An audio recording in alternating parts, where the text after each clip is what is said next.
ಇನ್ನು 4 ಮುಖದ ರುದ್ರಾಕ್ಷಿ, ಚತುರ್ಮುಖ ರುದ್ರಾಕ್ಷಿ ಅಂತ ಹೇಳ್ತಾರೆ.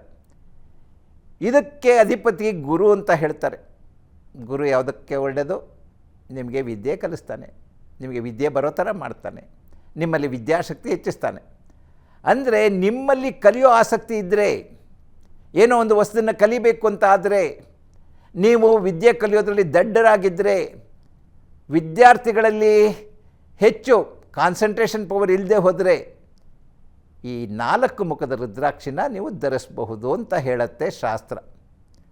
ಆರೋಗ್ಯಕರದ ವಿಷಯಕ್ಕೆ ಬಂತು ಅಂತ ಹೇಳಿದ್ರೆ ಗುರು ನಿಮಗೆ ಬುದ್ಧಿಶಕ್ತಿಯನ್ನು ಹೆಚ್ಚೋದ್ರಿಂದ ಇದು ಮೆದುಳಿನ ಮೇಲೆ ವಿಪರೀತ ಪರಿಣಾಮ ಬೀರುತ್ತೆ ಅಂತ ವೈಜ್ಞಾನಿಕ ಸಂಶೋಧನೆಯಿಂದ ತಿಳಿದು ಬಂದಿದೆ.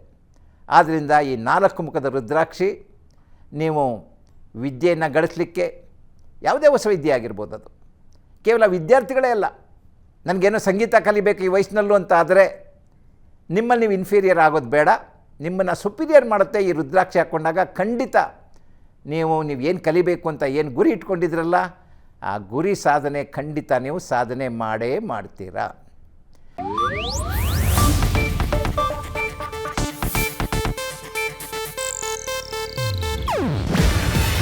ಇದು ಏಷ್ಯಾನೆಟ್ ನ್ಯೂಸ್ ನೆಟ್ವರ್ಕ್ ಪ್ರಸ್ತುತಿ.